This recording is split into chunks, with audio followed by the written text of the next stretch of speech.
फतेह। वाहिगुरू जी की फतेह जी।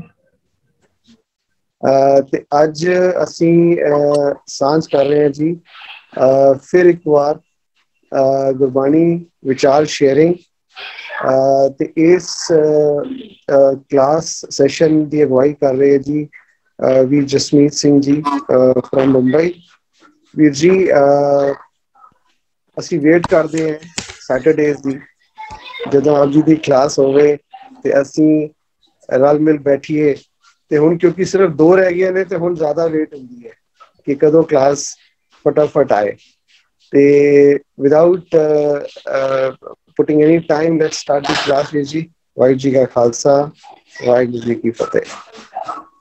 ਗੁਰਮਤਿ ਹਰ ਹਰ ਮਿੱਠਾ ਲੱਗਾ, ਗੁਰ ਮਿੱਠੇ ਬਚਨ ਕਢਾਵੇ ਕੋ। ਸਤਿਗੁਰ ਬਾਣੀ ਪੁਰਖ ਪੁਰਖੋਤਮ, ਬਾਣੀ ਸਿਉ ਚਿਤ ਲਾਵੇ ਕੋ। ਗੁਰਬਾਣੀ ਸੁਨਤ मेरा मन द्रव्या, मन पीना निज घर आवे गो। तहाँ अनहद धुनी बाजै नित बाजै, नीछर धार चुआवे गो। धन वाहिगुरू साहिब जी बिलावल महला पंजवा, सुलही ते नारायण राख, सुलही का हाथ कहीं न पहुंचे, सुलही होए मुआ ना पाक। सुलही ते नारायण राख, सुलही का हाथ कहीं न पहुंचे, सुलही होए मुआ ना पाक। रहाओ काड कुठार खसम सिर काटिया, खिण में होए गया है खाक। मंदा चितवत चितवत पचया, जिन रचया तिन दीना ताक। पुत्र मीत तन किछु न रह्यो, सो छोड़ गया सब भाई साक। कहो नानक तिस प्रभ बलिहारी, जिन जन का कीनो पूरन वाक। कहो नानक तिस प्रभ बलिहारी, जिन जन का कीनो पूरन वाक। भागा मारियो। पिछली बारी असा सारिया ने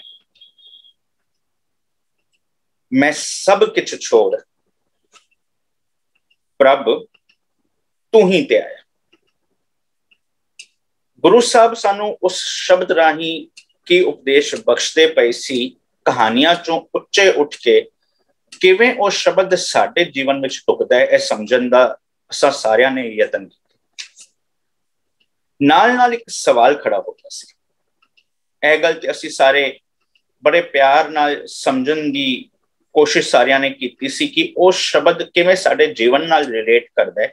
पर एक सवाल खड़ा हो गया सी कि एक सिमिलर शब्द आंदा है सुलही ते नारायण। जे वो शब्द कोई इतिहासक घटना दे नाल नहीं सी ते इस शब्द दा भाव की होंगे। इस करके एक चीज ਆਪਾਂ बिल्कुल आरंभता ਵਿੱਚ ਹੀ ਸਾਂਝੀ ਕਰ ਲਈਏ ਕਿ ਇਹਦੇ ਵਿੱਚ असा सारिया ने पैना नहीं है, उलझना नहीं है कि की वापरिया ते की नहीं वापरिया, केड़ी साखी सी ते केड़ी साखी नहीं सी।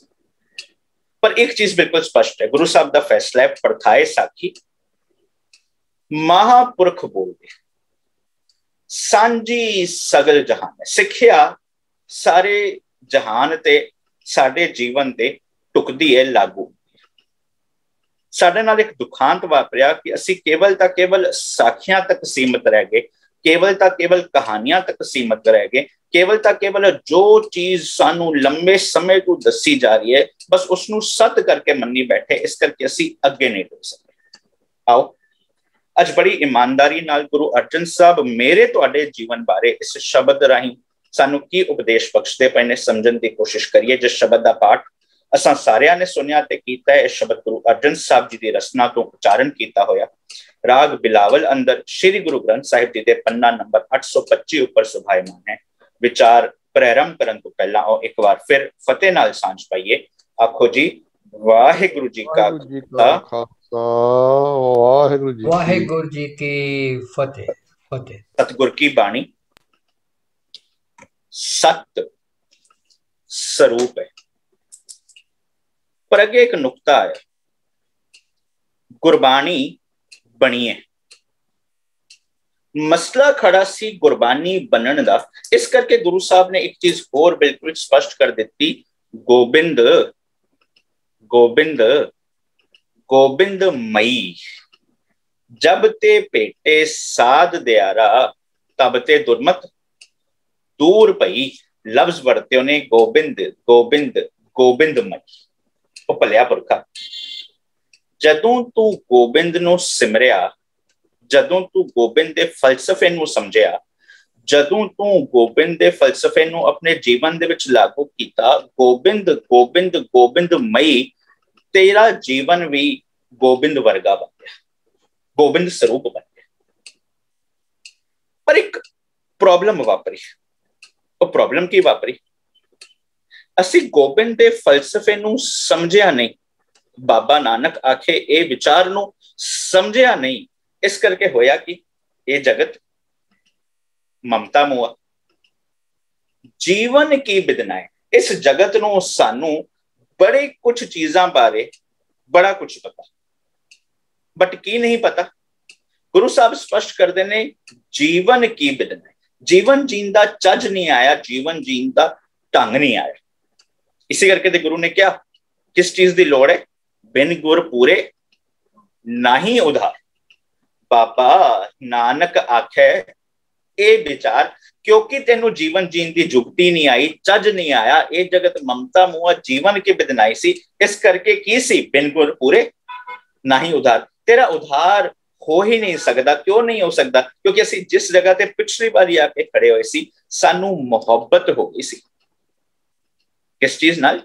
माधो अविद्या हित की। असी अज्ञानता नाल इन्नी क मोहब्बत कर बैठे सी कि नतीजा की निकलिया सी, विवेक दीप मलीन। ओ विवेक साडे जीवन दे विच नजर ही नहीं आ रहा सी। असी विवेकता दे नाल कोई फैसला नहीं लै पा रहे सी। क्यों? क्योंकि अज्ञानता नाल मोहब्बत कर बैठे सी। बस अज आपां यही समझना है,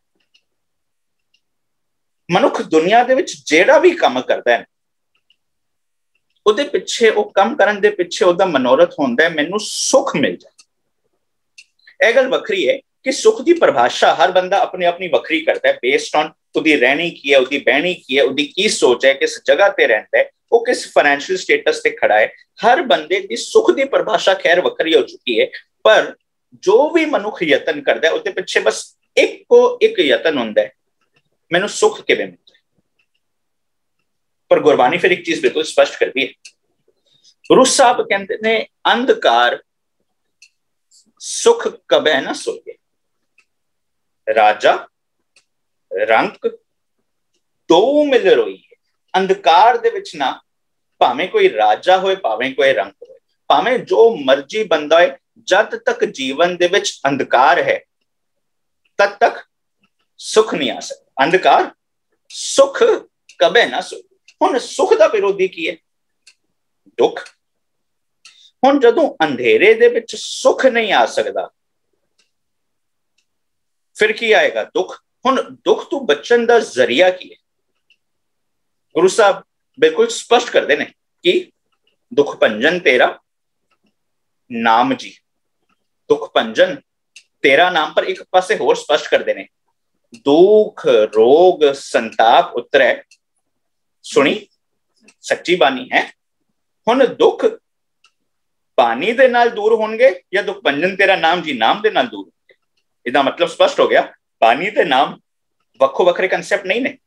ਜਦੋਂ ਸੱਚ ਦੀ ਪਰਿਭਾਸ਼ਾ, ਉਹ ਸੱਚ ਦੀ ਵਿਚਾਰਧਾਰਾ, ਉਹ ਸੱਚ ਦੀ ਬਾਣੀ ਨੂੰ ਸਮਝ ਲਿਆ, ਮੇਰਾ ਮਨ ਹੁਕਮ ਦੇ ਵਿੱਚ ਰਾਜ਼ੀ ਹੋ ਜਾਏਗਾ, ਨਾਮ ਹੈ ਹੁਕਮ।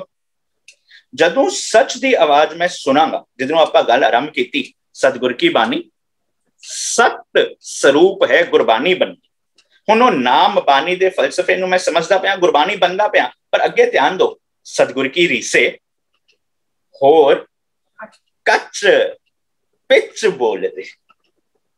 ਹੁਣ ਜੇ ਸਤਿਗੁਰ ਕੀ ਰੀਸ ਉਹ ਝੂਠੀ ਵਿਚਾਰਧਾਰਾ, ਉਹ ਝੂਠੀ ਕਹਾਣੀਆਂ ਤੇ ਖੜੇ ਰਹੇ, ਜਾਂ ਆਪਣੇ ਆਪ ਨੂੰ ਭੁਲੇਖਾ ਦੇਣ ਲਈ ਅਸੀਂ ਬਹਾਨੇ ਕੱਢਦੇ ਰਹੇ, ਤੇ ਗੁਰੂ ਸਾਹਿਬ ਕਹਿੰਦੇ ਪਏ ਨੇ ਸਤਿਗੁਰ ਕੀ ਰੀਸ ਕਰਦਾ ਪਿਆ ਨਾ, ਚੇਤਾ ਰੱਖੀ, ਜੇ ਦੁੱਖ ਦੂਰ ਕਰਨਾ ਚਾਹੁੰਦੇ ਨੇ ਤੇ ਦੁੱਖ ਰੋਗ ਸੰਤਾਪ ਉਤਰੇ ਸੁਣੀ ਸੱਚੀ ਬਾਣੀ। ਦੁੱਖ ਤਾਂ ਹੀ ਦੂਰ ਹੋਣਗੇ ਜੇ ਤੂੰ ਸੱਚੀ ਵਿਚਾਰਧਾਰਾ ਨਾਲ ਜੁੜਦਾ ਹੈ। ਪਰ ਦੁੱਖ ਆਇਆ ਕਿਉਂ ਹੈ? ਦੁੱਖ ਇਸ ਕਰਕੇ ਆਇਆ ਕਿਉਂਕਿ ਗੁਰੂ ਨੇ ਫਿਰ ਸਪਸ਼ਟ ਕੀਤਾ ਸੀ, ਦੁੱਖ ਤਦੇ ਜਾਂ ਵਿਸਰ ਜਾਏ। ਗੱਲ ਇੱਥੇ ਤੱਕ ਪਹੁੰਚ ਗਈ। ਹਨੇਰੇ ਦੇ ਵਿੱਚ ਬੰਦਾ ਸੁਖੀ ਨਹੀਂ ਹੋ ਸਕਦਾ। ਅਸੀਂ ਜ਼ਿੰਦਗੀ ਦੇ ਵਿੱਚ ਜੋ ਕੰਮ ਕਰਦੇ ਪਏ ਹਾਂ, ਉਹਦੇ ਪਿੱਛੇ ਮਨੋਰਥ ਹੈ ਸੁਖੀ ਹੋਣਾ। ਹੁਣ ਜੇ ਹਨੇਰੇ ਦੇ ਵਿੱਚ ਸੁਖੀ ਨਹੀਂ ਹੋ ਸਕਦੇ ਸੀ, ਦੁਖੀ ਹੁੰਦੇ ਪਏ ਸੀ, ਤੇ ਦੁੱਖਾਂ ਤੋਂ ਦੂਰ ਕਿਵੇਂ ਹੋਣਾ ਸੀ? ਗੁਰੂ ਨੇ ਸਪਸ਼ਟ ਕਰ ਦਿੱਤਾ ਸੀ, ਦੁੱਖ ਰੋਗ ਸੰਤਾਪ ਉਤਰੇ ਸੁਣੀ ਸੱਚੀ ਬਾਣੀ।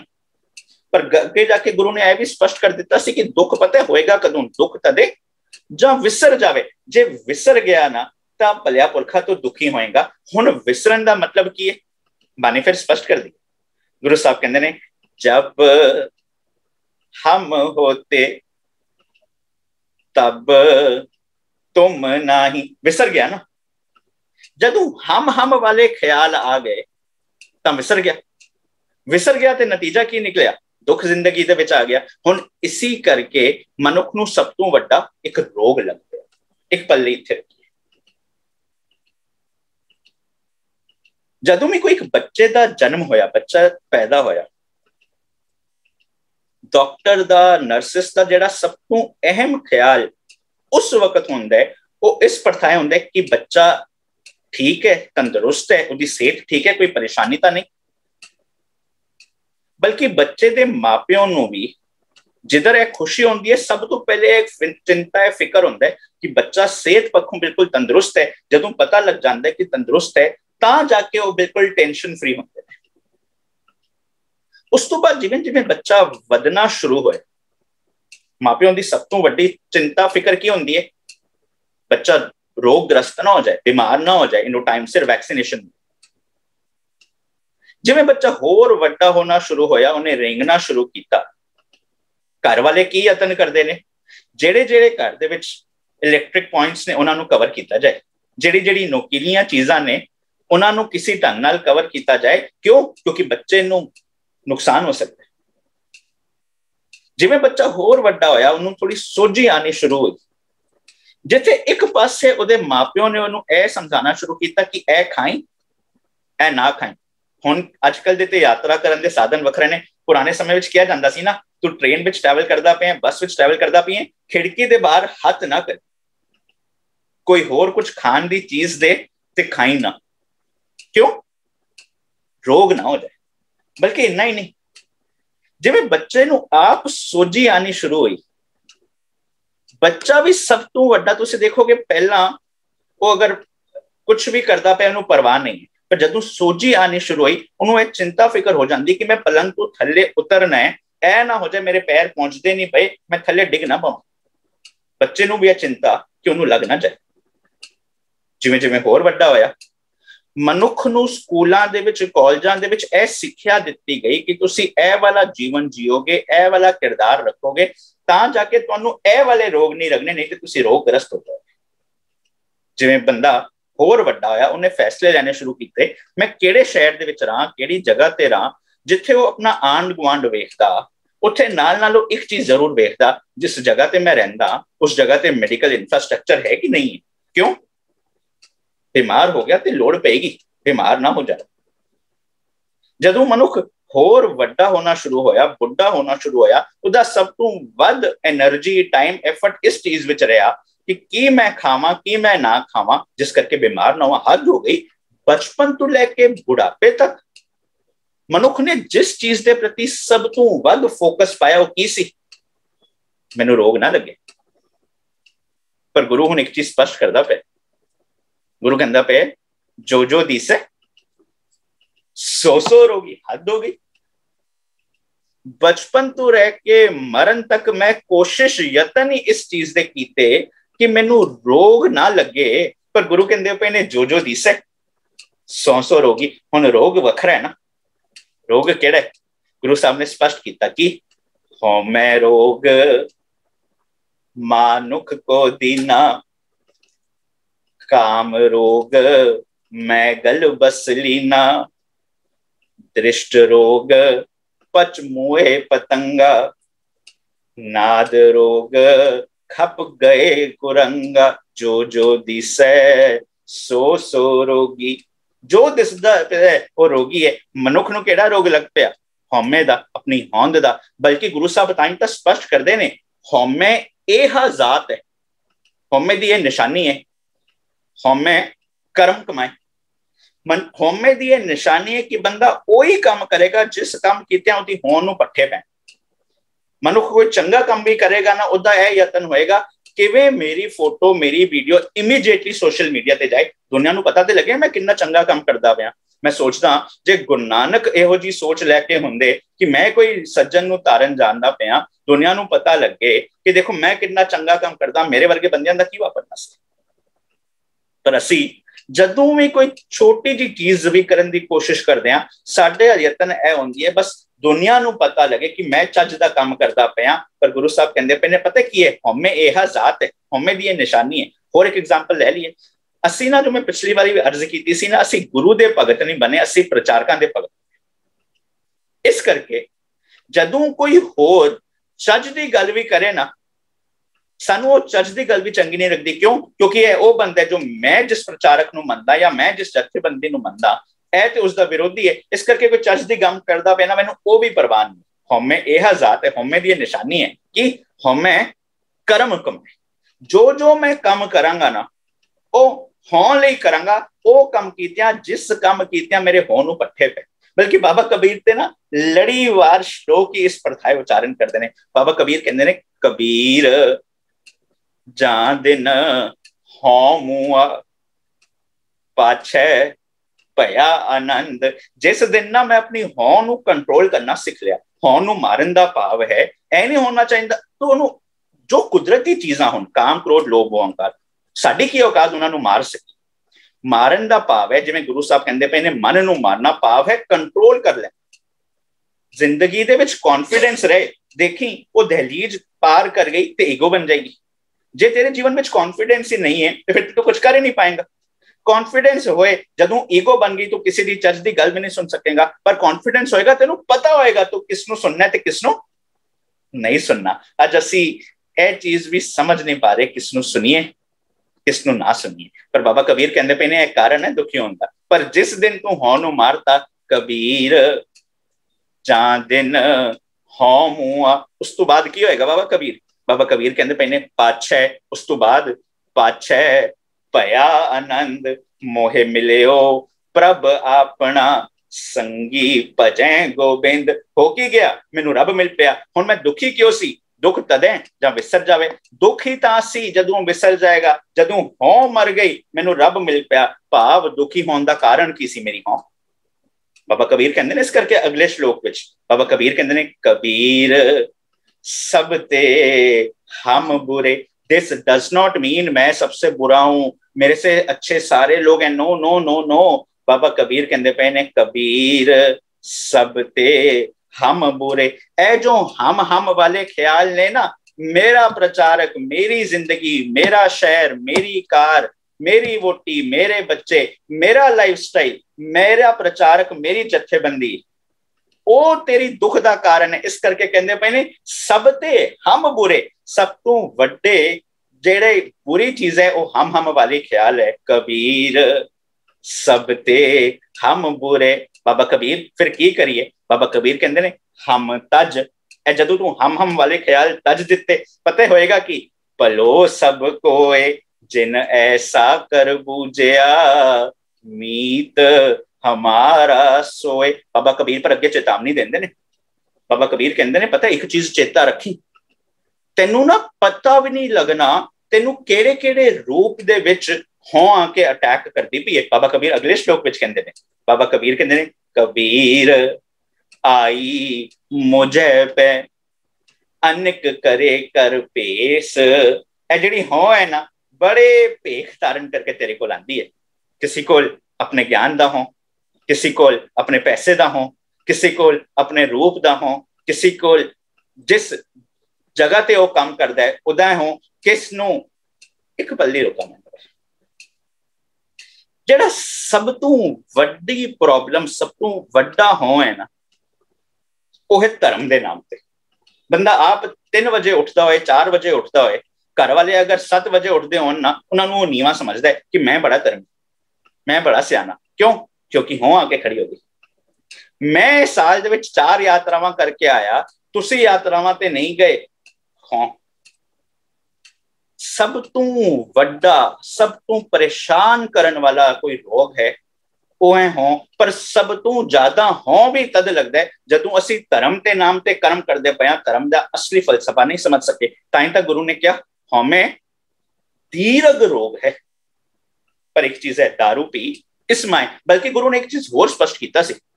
ਗੁਰੂ ਨੇ ਕਿਹਾ ਸੀ ਹਉਮੈ ਨਾਵੇ ਨਾਲ ਵਿਰੋਧ ਹੈ। ਹਉਮੈ ਦਾ ਨਾਮ ਨਾਲ ਵਿਰੋਧ ਹੈ, ਪਰ ਚੇਤਾ ਰੱਖਿਓ ਨਾਮ ਦਾ ਹਉਮੈ ਨਾਲ ਵਿਰੋਧ ਨਹੀਂ ਹੈ।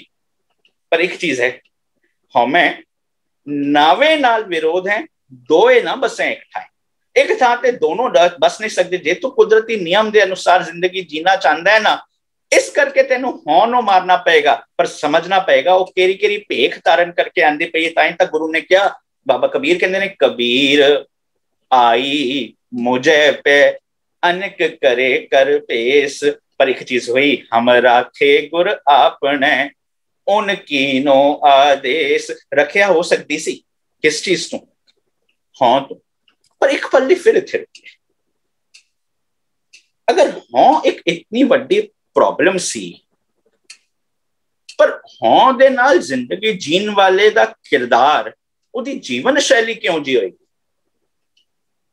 ਗੁਰੂ ਸਾਹਿਬ ਅੱਗੇ ਸਪਸ਼ਟ ਕਰਦੇ ਨੇ। ਨਿਤਾ ਪ੍ਰਤੀ ਪੜ੍ਹਦੇ ਹੋ ਨਾ, ਗੁਰੂ ਸਾਹਿਬ ਕੀ ਕਹਿੰਦੇ ਨੇ? ਸਾਕਤ ਹਰ ਰਸ ਸਾਧ ਨਾ ਜਾਣੇ। ਹੋਂ ਆ ਗਈ, ਇਸ ਕਰਕੇ ਮੇਰੀ ਸੋਚ ਸੰਤ ਵਾਲੀ ਨਾ ਹੋ ਸਕੀ, ਸਾਕਤ ਵਾਲੀ ਬਣ ਗਈ। ਹੁਣ ਜੇ ਸਾਕਤ ਬਿਰਤੀ ਬਣ ਗਈ, ਹੋਂ ਆ ਗਿਆ, ਜ਼ਿੰਦਗੀ ਦੇ ਵਿੱਚ ਕੀ ਨਹੀਂ ਰਿਹਾ? ਰਸ, ਸਵਾਦ। ਸਾਕਤ ਹਰ ਰਸ ਸਾਧ ਨਾ ਜਾਣਿਆ। ਕਿਉਂ? ਤਿੰਨ ਅੰਤਰ ਹਉਮੈ ਕੰਡਾ ਹੈ। ਚੇਤਾ ਰੱਖਿਓ ਹਉਮੈ ਨਾਲ ਕੀ ਲਫ਼ਜ਼ ਵਰਤਿਆ? ਕੰਡਾ। ਇਸ ਚੀਜ਼ ਨੂੰ ਭੁੱਲਿਓ ਨਾ, ਸਾਨੂੰ ਅੱਗੇ ਜਾ ਕੇ ਬੜੀ ਮਦਦ ਹੋਣੀ ਹੈ। ਸਾਕਤ ਹਰ ਰਸ ਸਾਧ ਨਾ ਜਾਣਿਆ। ਸਾਕਤ ਬਿਰਤੀ ਨੇ ਹਰੀ ਦੇ ਰਸ ਦਾ ਸਵਾਦ ਨਹੀਂ ਜਾਣਿਆ। ਕਿਉਂ? ਤਿੰਨ ਅੰਤਰ ਹਉਮੈ ਕੰਡਾ ਹੈ। ਹੁੰਦਾ ਪਤਾ ਕੀ ਹੈ? ਜਿਉਂ-ਜਿਉਂ ਚਲੇ, ਜਿਵੇਂ-ਜਿਵੇਂ ਚਲਦੇ ਨੇ, ਜਿਉਂ-ਜਿਉਂ ਚਲੇ ਚੁਬੈ, ਕੰਡਾ ਚੁਬਦਾ ਰਹਿੰਦਾ। ਜਿਉਂ-ਜਿਉਂ ਚਲੇ ਚੁਬੈ, ਦੁੱਖ ਪਾਵੇਂ ਜਮਕਾਲ ਸਹਿ ਸਿਰ ਡੰਡਾ ਹੈ। ਇੱਕ ਲਫ਼ਜ਼ ਵਰਤਿਆ ਹੈ ਕੰਡਾ। ਹੁਣ ਗੁਰੂ ਸਾਹਿਬ ਇਸ ਨੂੰ ਇੱਕ ਜਗ੍ਹਾ ਤੇ ਨਾ ਹੋਰ ਬੜਾ ਪਿਆਰਾ ਖੋਲਦੇ ਪਏ। ਗੁਰੂ ਸਾਹਿਬ ਕਹਿੰਦੇ ਨੇ ਕਰੇ ਗੁਮਾਨ, ਹੰਕਾਰ ਕਰੀ ਬੈਠਾ ਨਾ, ਕਰੇ ਗੁਮਾਨ ਚੁਬੈ ਤਿਸ ਸੂਲਾ। ਲਫ਼ਜ਼ ਆ ਗਿਆ ਸਾਹਮਣੇ ਸੂਲਾ। ਇੱਕ ਪੱਲੇ ਰੁਕੀਏ, ਰੀਕੈਪ ਕਰੀਏ। ਅਸੀਂ ਸ਼ੁਰੂਆਤ ਕੀਤੀ ਸੀ, ਸਾਡੀ ਜ਼ਿੰਦਗੀ ਦਾ ਪਰਪਸ ਸੀ ਗੁਰਬਾਨੀ ਬਣਨਾ। ਹੁਣ ਗੁਰਬਾਨੀ ਬਣਨ ਲਈ ਸਾਨੂੰ ਸੱਚੀ ਵਿਚਾਰਧਾਰਾ ਦੀ ਲੋੜ ਸੀ, ਬਟ ਕਿਉਂਕਿ ਅਸੀਂ ਇੱਕ ਚੀਜ਼ ਨਾਲ ਮੁਹੱਬਤ ਕਰ ਬੈਠੇ, ਉਹ ਸੀ ਅਗਿਆਨਤਾ, ਉਹ ਸੀ ਅੰਧਕਾਰ, ਇਸ ਕਰਕੇ ਸਾਡੇ ਜੀਵਨ ਦੇ ਵਿੱਚ ਦੁੱਖ ਆਇਆ। ਪਰ ਗੁਰੂ ਨੇ ਅੱਗੇ ਜਾ ਕੇ ਸਪਸ਼ਟ ਕੀਤਾ, ਦੁੱਖ ਕਿਉਂ ਆਏਗਾ, ਕਦੋਂ ਆਏਗਾ, ਜਦੋਂ ਤੂੰ ਵਿਸਰ ਜਾਏਗਾ। ਅਸੀਂ ਅੱਗੇ ਪਹੁੰਚੇ, ਵਿਸਰਿਆ ਕੌਣ ਹਾਂ, ਕਿਉਂਕਿ ਮੇਰੇ ਜੀਵਨ ਦੇ ਵਿੱਚ ਹਾਂ। ਹੋਰ ਅੱਗੇ ਚੱਲੇ, ਪਤਾ ਲੱਗਿਆ ਹਾਂ ਮੇਰੇ ਜੀਵਨ ਦੇ ਵਿੱਚ ਵੱਖ-ਵੱਖ ਰੂਪ ਲੈ ਕੇ ਆਂਦੀ।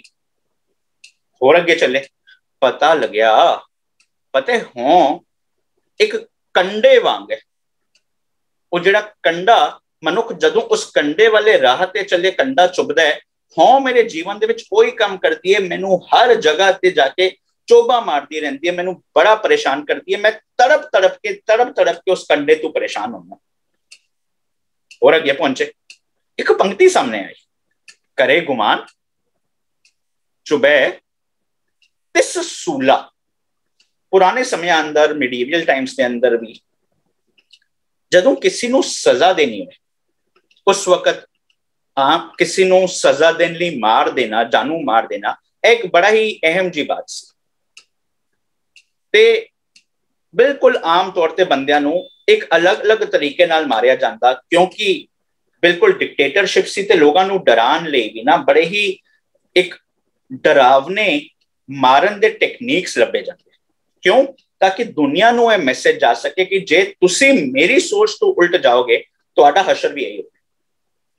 ਉਹਨਾਂ ਵਿੱਚੋਂ ਇੱਕ ਟੈਕਨੀਕ ਸੀ, ਬੰਦੇ ਦੀ ਬਾਡੀ ਦੇ ਅੰਦਰ ਫਰੋਮ ਸਰਟਨ ਆਰਗਨਸ ਬੜੇ ਹੀ ਨੋਕੀਲੀਆਂ ਚੀਜ਼ਾਂ ਪਾਣੀਆਂ, ਉਹਨੂੰ ਰੋਟੇਟ ਕਰਦਾ ਰਹਿਣਾ। ਹੁਣ ਜੋ ਬੰਦੇ ਦੀ ਬਾਡੀ ਦੇ ਅੰਦਰ ਉਹ ਜਾਂਦਾ ਪਿਆ ਹੈ, ਉਹ ਜਦੋਂ ਰੋਟੇਟ ਕਰਦਾ ਪਿਆ, ਘੁੰਮਦਾ ਪਿਆ, ਬੰਦੇ ਨੂੰ ਚੁਭਦਾ ਪਿਆ, ਉਹਦੀ ਇੱਕ ਇੱਕ ਨਸ ਕੱਟੀ ਜਾ ਰਹੀ ਹੈ, ਚੁਭਦਾ ਪਿਆ, ਬੜੀ ਤੜਪ ਕੇ ਮਰਦਾ ਪਿਆ। ਉਸਨੂੰ ਕਹਿੰਦੇ ਸੀ ਸੂਲਾ, ਸੂਲ ਦੇ ਨਾਲ ਮਾਰਿਆ ਜਾਂਦਾ। ਬਲਕਿ ਜਦੋਂ ਅੱਜਕੱਲ ਦੇ ਟਾਈਮ ਦੇ ਅੰਦਰ ਵੀ ਕਿਸੇ ਨੇ ਬੜਾ ਹੀ ਗਲਤ ਕੰਮ ਕੀਤਾ ਹੋਵੇ ਤੇ ਜੇ ਉਸਨੂੰ ਸਜ਼ਾਏ ਮੌਤ ਦੇਣੀ ਹੋਏ, ਲਫ਼ਜ਼ ਕੀ ਵਰਤਿਆ ਜਾਂਦਾ? ਸੂਲੀ ਤੇ ਚੜ ਗਏ, ਵਰਤਿਆ ਜਾਂਦਾ ਨਾ, ਇਹਨੂੰ ਸੂਲੀ ਤੇ ਚਾੜ ਦਿੱਤਾ ਗਿਆ। ਬਲਕਿ ਇਹ ਕਹਾਵਤ ਵੀ ਪ੍ਰਚਲਿਤ ਹੋ ਗਈ, ਜਿਹੜਾ ਬੰਦਾ ਵਿਆਹ ਕਰਨ ਜਾ ਰਿਹਾ ਉਹਨੂੰ ਕਿਹਾ ਜਾਂਦਾ ਇਹ ਘੋੜੀ ਤੇ ਚੜ ਗਿਆ। ਤੇ ਜਿਹੜਾ ਬੰਦਾ ਕਿਸੇ ਚੀਜ਼ ਤੋਂ ਇਤਨਾ ਕੁ ਪਰੇਸ਼ਾਨ ਹੋ ਗਿਆ, ਇਹਨੂੰ ਲੱਗਦਾ ਕਿ ਮੇਰੀ ਹਾਲਤ ਮਰਨ ਵਾਲੀ ਹੋ ਚੁੱਕੀ ਹੈ, ਉਹ ਕਹਿੰਦੇ ਮੇਰੀ ਤੇ ਇਹ ਹਾਲਤ ਹੋ ਚੁੱਕੀ ਹੈ, ਮੈਨੂੰ ਇੰਜ ਲੱਗਦਾ ਪਿਆ ਕਿ ਮੈਂ ਸੂਲੀ ਤੇ ਚੜ ਗਿਆ। ਲਫ਼ਜ਼ ਕੀ ਆਇਆ? ਕਰੇ ਗੁਮਾਨ ਚੁਭੇ ਤਿਸ ਸੂਲਾ। ਬਲਕਿ ਗੁਰੂ ਸਾਹਿਬ ਇੱਕ ਚੀਜ਼ ਹੋਰ ਸਪਸ਼ਟ ਕਰ ਦਿੰਦੇ ਨੇ। ਗੁਰੂ ਸਾਹਿਬ ਕਹਿੰਦੇ ਨੇ, ਜਿਨ ਦਿਆ ਤਿਸੇ ਨਾ ਜਾਣੇ ਮੂਲ। ਬਲਕਿ ਹੋਇਆ ਕਿ ਮਿੱਥਿਆ ਲੋਭ ਨਾ ਉਤਰੇ ਸੂਲ। ਲਫ਼ਜ਼ ਫਿਰ ਵਰਤੇ, ਸੂਲ ਭਾਵ ਹੈ ਚੋਬ। ਉਹੀ ਚੀਜ਼ ਸਾਕਤ ਦੇ ਜੀਵਨ ਦੇ ਵਿੱਚ ਕੰਡਾ ਕੀ ਹੈ? ਚੁਭਦਾ ਹੈ। ਸੂਲ ਦਾ ਭਾਵ ਕੀ ਹੈ? ਚੁਭਣਾ। ਜੇ ਮੈਂ ਮਿੱਥਿਆ ਤੇ ਲੋਭ ਦੇ ਵਿੱਚ ਇੰਨਾ ਗ੍ਰਸਤ ਹੋ ਚੁੱਕਿਆ, ਉਹ ਸੂਲ, ਉਹ ਮੇਰੇ ਜੀਵਨ ਦੇ ਵਿੱਚ ਉਹ ਚੁਭਣ ਦਾ ਹੀ ਕੰਮ ਕਰਦਾ। ਹੁਣ ਕਿਉਂ ਚੁਭਦਾ ਪਿਆ ਹੈ? ਭਾਈ ਸਾਹਿਬ, ਭਾਈ ਗੁਰਦਾਸ ਬੜੀ ਪਿਆਰੀ ਚੀਜ਼ ਬਿਆਨ ਕਰਦੇ ਨੇ। ਭਾਈ ਸਾਹਿਬ ਕਹਿੰਦੇ ਨੇ, ਸਤਿਗੁਰ ਸਾਹਿਬ ਛੱਡ ਕੇ, ਅਸਲ ਸਾਹਿਬ ਨੂੰ, ਅਸਲ ਸਤਿਗੁਰ ਨੂੰ ਛੱਡ ਕੇ ਮੈਂ ਪਤਾ ਨਹੀਂ ਕਿਸ ਨੂੰ ਸਾਹਿਬ ਬਣਾ ਬੈਠਾ। ਵੈਸੇ ਅਸੀਂ ਪੜ੍ਹਦੇ ਤੇ ਜ਼ਰੂਰ ਆ, ਸਾਹਿਬ ਮੇਰਾ ਇੱਕੋ ਹੈ ਭਾਈ, ਇੱਕੋ ਹੈ, ਪਰ ਪਤਾ ਨਹੀਂ ਕਿਸ ਨੂੰ ਆਪਣੀ ਜ਼ਿੰਦਗੀ ਦਾ ਸਾਹਿਬ ਬਣਾ ਬੈਠਿਆ। ਭਾਈ ਸਾਹਿਬ, ਭਾਈ ਗੁਰਦਾਸ ਕਹਿੰਦੇ ਨੇ, ਸਤਿਗੁਰ ਸਾਹਿਬ ਛੱਡ ਕੇ ਮਨਮੁਖ ਹੋਏ ਬੰਦੇ ਦਾ ਬੰਦਾ। ਤੂੰ ਬੰਦੇ ਦਾ ਗੁਲਾਮ ਬਣ ਬੈਠਾ, ਹੋ ਕੀ ਰਿਹਾ? ਹੁਕਮੀ ਬੰਦਾ ਹੋਏ ਕੇ ਜਾਏ ਸਲਾਮ ਕਰਨ ਦਾ। ਤੇਰੇ ਜੀਵਨ ਵਿੱਚ ਹਾਲਤ ਕੀ ਹੋ ਗਈ ਹੈ? ਹੁਕਮੀ ਬੰਦਾ ਹੋਏ ਕੇ ਨਿਤ ਉੱਠ ਜਾਏ ਸਲਾਮ ਕਰਨ ਦਾ। ਤੂੰ ਨਿਤ ਉੱਠ ਕੇ ਉਹ ਬਸ ਬੰਦਿਆਂ ਦੀ ਸਲਾਮੀ, ਬੰਦਿਆਂ ਦੀ ਜੀ ਹਜ਼ੂਰੀ ਕਰਦਾ ਪਿਆ। ਬਲਕਿ ਤੇਰੀ ਜੀਵਨ ਇਹੋ ਜਿਹਾ ਹੋ ਚੁੱਕਾ ਹੈ, 8 ਪੈਰ ਹੱਥ ਜੋੜ ਕੇ ਹੋਏ ਹਜ਼ੂਰੀ ਖੜਾ ਰਹਿੰਦਾ। ਤੂੰ ਬਸ ਬੰਦਿਆਂ ਦੀ ਖਿਦਮਤਾਂ ਤੇ ਤੁਸੀਂ ਹੁਕਮਨਾਮਾ ਜਾਰੀ ਕਰੋ, ਮੈਂ ਤੇ ਮੰਨਾਂਗਾ, ਭਾਵੇਂ ਗੁਰੂ ਦਾ ਹੁਕਮ ਜੋ ਮਰਜ਼ੀ ਹੋਏ, ਮੈਨੂੰ ਪਰਵਾਹ। ਪਰ ਅੱਗੇ ਦੇਖੋ ਲਫ਼ਜ਼ ਕੀ ਵਰਤੇ, ਜੋ ਇਹੋ ਜਿਹੀ ਜ਼ਿੰਦਗੀ ਜੀਂਦਾ ਪਿਆ ਨਾ, ਸਤਿਗੁਰ ਸਾਹਿਬ ਨੂੰ ਛੱਡ ਕੇ ਬੰਦੇ ਦਾ ਬੰਦਾ ਬਣ ਚੁੱਕੇ। ਅੱਗੇ ਭਾਈ ਸਾਹਿਬ ਕਹਿੰਦੇ ਨੇ, ਨੀਂਦ ਨਾ, ਭੁੱਖ ਨਾ, ਸੁਖ ਤਿਸ। ਉਸਨੂੰ ਨਾ ਨੀਂਦ ਦਾ ਸੁਖ ਜੀਵਨ ਦੇ ਵਿੱਚ ਰਹਿ ਗਿਆ, ਨਾ ਉਹਨੂੰ ਭੁੱਖ ਦਾ ਸੁਖ ਜੀਵਨ ਦੇ ਵਿੱਚ ਰਹਿ ਗਿਆ। ਭਾਈ ਸਾਹਿਬ ਕਹਿੰਦੇ ਪਏ ਨੇ ਨੀਂਦ ਨਾ, ਭੁੱਖ ਨਾ, ਸੁਖ ਤਿਸ ਸੂਲੀ ਚੜਿਆ ਰਹੇ ਡਰੰਦਾ। ਹਰ ਵਕਤ ਜੀਵਨ ਦੇ ਵਿੱਚ ਉਹ ਡਰਿਆ ਰਹਿੰਦਾ ਹੈ, ਡਰ ਡਰ ਕੇ ਜੀਂਦਾ ਰਹਿੰਦਾ ਹੈ। ਜਿਸ ਬੰਦੇ ਦੀ ਮੈਂ ਚਾਕਰੀ ਕਰਦਾ ਪਿਆ, ਪਤਾ ਨਹੀਂ ਉਹ ਕਦ ਉਹ ਬੰਦਾ ਮੈਨੂੰ ਸਜ਼ਾ ਦੇ ਦੇ। ਉਹ ਜ਼ਿੰਦਗੀ ਕਿਵੇਂ ਜੀਂਦਾ ਪਿਆ, ਉਹਨੂੰ ਜ਼ਿੰਦਗੀ ਇਹੋ ਜਿਹੀ ਹੈ ਜਿਵੇਂ ਕਿ ਉਹ ਸੂਲੀ ਤੇ ਚੜਿਆ ਪਿਆ ਹੈ। ਭਾਵ ਇਹ ਨਿਕਲਿਆ ਕਿ ਜਦੋਂ ਬੰਦਾ ਸੱਚੇ ਗਿਆਨ ਨੂੰ ਛੱਡ ਕੇ ਆਪਣੀ ਹੋਂਦ ਦੇ ਆਸਰੇ ਜਿੰਦਾ ਪਿਆ, ਜਦੋਂ ਗਿਆਨ ਨੂੰ ਛੱਡ ਕੇ ਅੰਧਕਾਰ ਦੇ ਪਾਸੇ ਹੋ ਕੇ ਜ਼ਿੰਦਗੀ ਜੀਂਦਾ ਪਿਆ, ਉਹਨੂੰ ਜ਼ਿੰਦਗੀ ਦੇ ਵਿੱਚ ਜੋ ਚੋਭਾਂ ਲੱਗਦੀਆਂ ਪਈਆਂ ਨੇ, ਜੋ ਕੰਡੇ ਚੁਭਦੇ ਪਏ ਨੇ, ਉਸਨੂੰ ਕਹਿੰਦੇ ਨੇ ਸੁਲਹੀ, ਜਿਸਨੂੰ ਅੱਜ ਗੁਰੂ ਅਰਜਨ ਪਾਤਸ਼ਾਹ ਕਹਿੰਦੇ ਪਏ ਨੇ ਸੁਲਹੀ ਤੇ ਨਾਰਾਇਣ ਰਾਖ।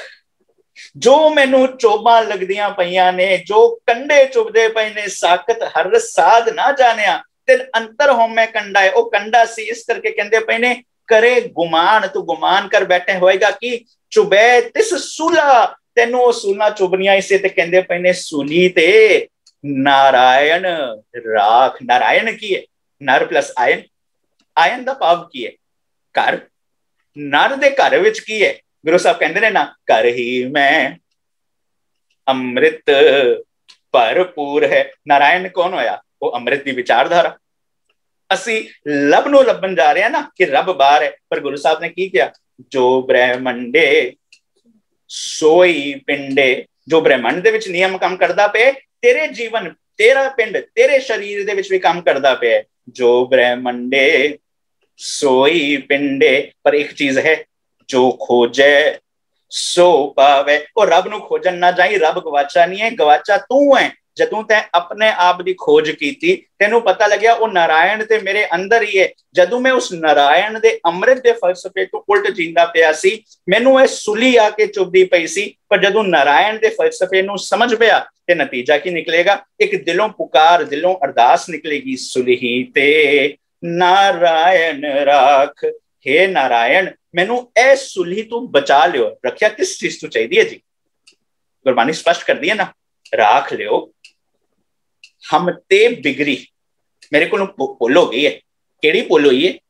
ਸੀਲ ਧਰਮ ਜਪ ਭਗਤ ਨਾ ਕੀਨੀ। ਅੱਗੇ ਲਫ਼ਜ਼ ਫਿਰ ਵਰਤਿਆ, ਹਾਂ ਅਭਿਮਾਨ ਟੇਢ ਪਗਰੀ। ਅਭਿਮਾਨ ਦੇ ਵਿੱਚ ਇੰਨਾ ਆ ਗਿਆ ਕਿ ਮੈਂ ਤੇੜੇ ਰਾਹ ਤੇ ਚੱਲ ਪਿਆ, ਇਸ ਕਰਕੇ ਮੈਨੂੰ ਰੱਖਿਆ ਦੀ ਲੋੜ ਹੈ। ਜਦੋਂ ਮੈਂ ਤੇੜੇ ਰਾਹ ਤੇ ਲਿਆ, ਮੈਨੂੰ ਚੋਭਾਂ ਪੈਣੀਆਂ ਹੀ ਪੈਣੀਆਂ ਸੀ, ਜਿਸ ਨੂੰ ਕਹਿੰਦੇ ਪਏ ਨੇ ਸੁਲੀ। ਤੇ ਗੁਰੂ ਸਾਹਿਬ ਕਹਿੰਦੇ ਨੇ ਸੁਲਹੀ ਤੇ ਨਾਰਾਇਣ ਰਾਖ। ਹੁਣ ਮੈਨੂੰ ਇੱਕ ਚੀਜ਼ ਸਮਝ ਆ ਗਈ ਕਿ ध्यान रखी सुलही का हाथ कहीं ना पहुंचे।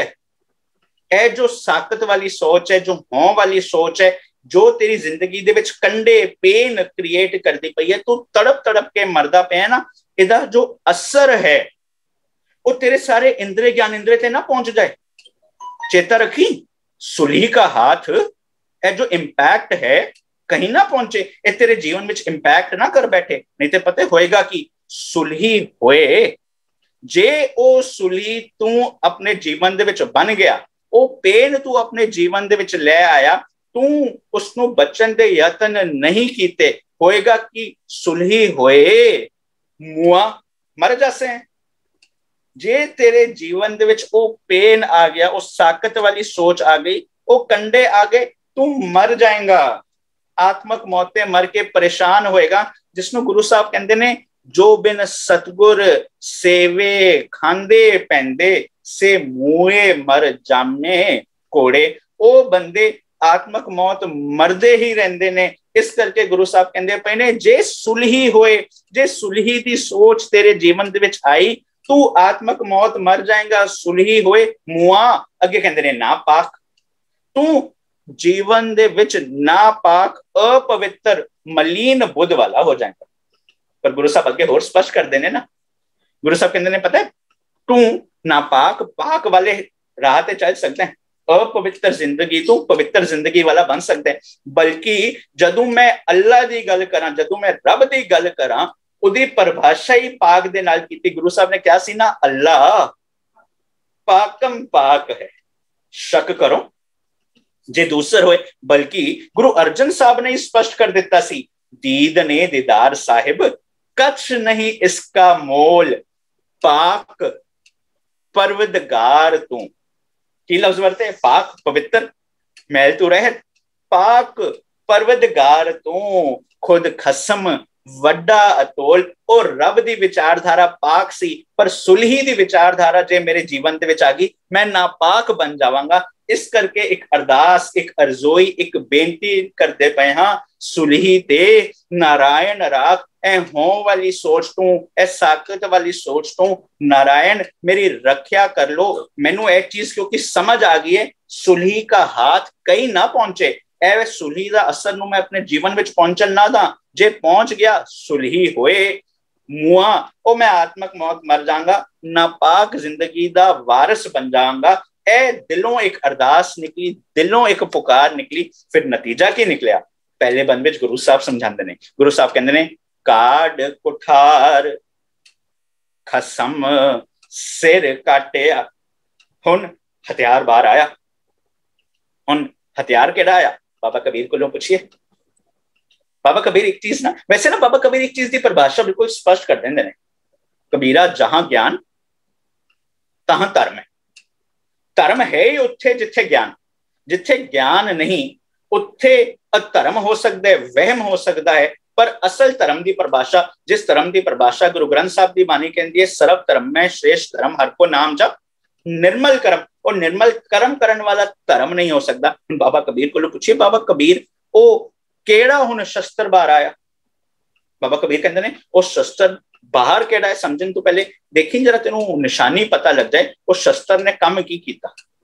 बाबा कबीर कहते ने, कबीर गूंगा हुआ बावरा, बहरा हुआ कान, पावों ते पिंगुल पया, मारिया सतगुर बाण। सतगुर ने बाण मारिया ना, हथियार मारिया। हुन उस हथियार दे नाल होया कि गूंगा हुआ बावरा, हुन मैं गूंगा हो गया। हुन मेरे को झूठ बोलिया नहीं जाता, हुन मेरे को अपने आप को उच्चा करने की किसी की निंदिया की नहीं जाती। गूंगा हुआ बावरा, हुन मैं बावरा हो चुकिया।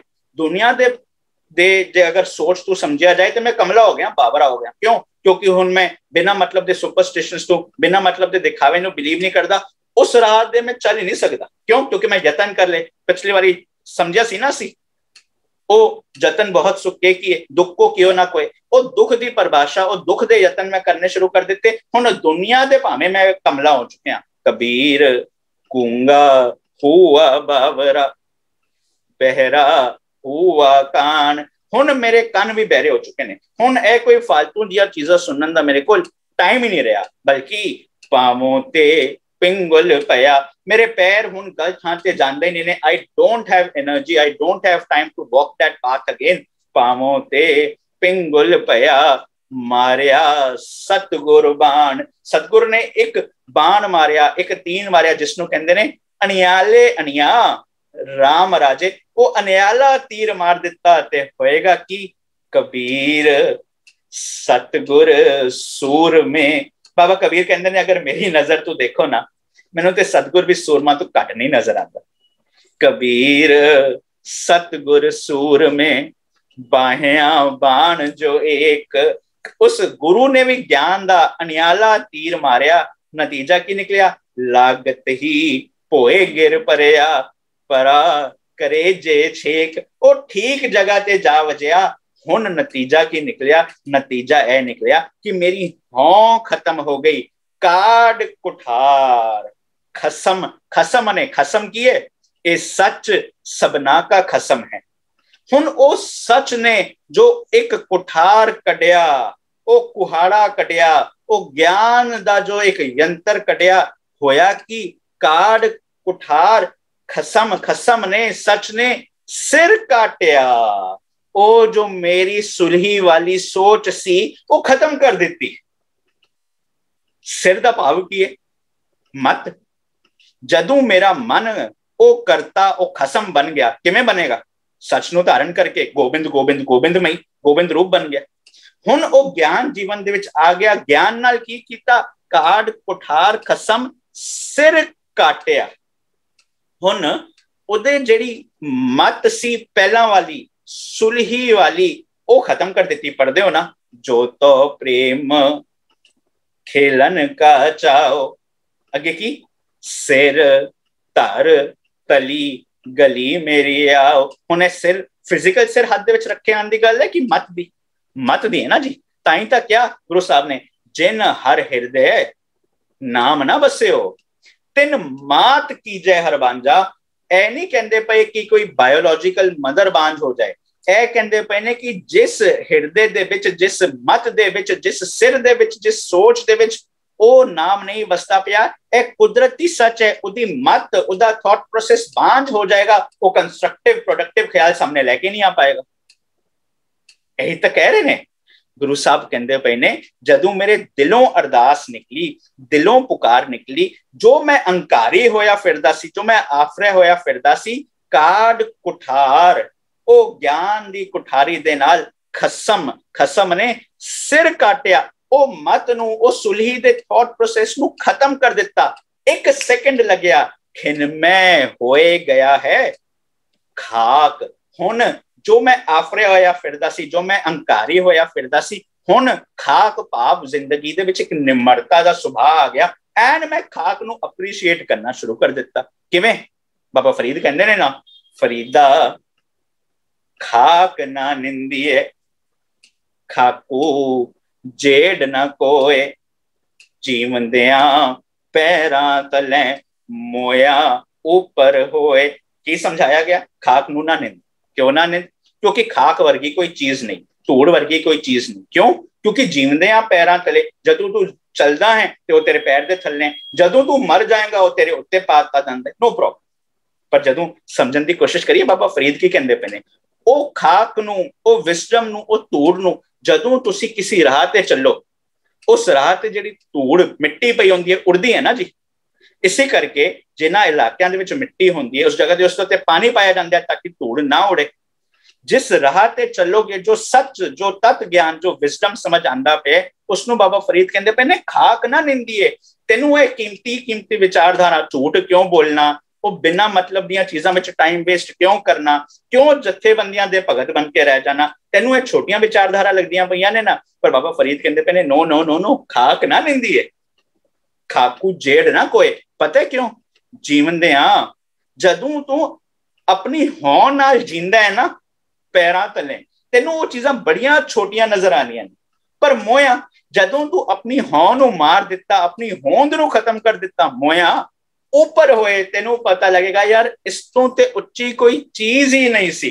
इस करके कहंदे पए ने कि जदों ओ खसम ने, सच ने, मेरा मन जदों करतार बनदा पिया है, उसने जदों ये ज्ञान दी कुठारी कड्डी, इहदे जीवन दे विच विजडम आई, 1 सेकंड लगेगा, जो सुलही वाली जिंदगी जींदा पिया सी, अचानक की हो जाएगा, खिंड में होए गया है खाक। तेरे जीवन दे विच इहो जी निमरता आएगी, तेनू पता लग जाएगा वो जो अज तक सुलही वाले ख्याल सी ना, वो पता मैनू किहो जी जिंदगी जीन विच मजबूर करदे पए सी। गुरु साहब अगे कहंदे ने, मंदा चितवत पचिया। पचिया दा भाव सड़ गया। गुरु साहब कहते हैं ना, पया मनूर, किसी जोगा नहीं रहा, बिल्कुल वर्थलेस हो चुके हैं। ओ सुलही वाले ख्याल करके, ओ मंदे ख्याल करके, उसनू चेते विच रख के मंदा चितवत पचिया, बिल्कुल सड़ गया सी। जिंदगी किसी जोगी नहीं रही सी, बल्कि हो पता की रहा सी, जिन रचिया तिन दीना ताक दा भाव है तक्का।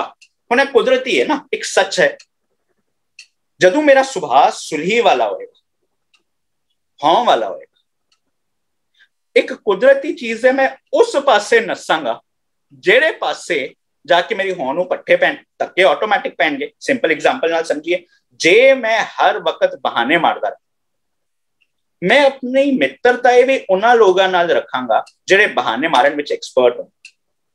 क्यों? मैनू पता है ना कि मैं भी बहाने बनावांगा, ए भी बहाने बनाएंगे, और रल मिलके दुनिया नू बुद्धू बनाएंगे।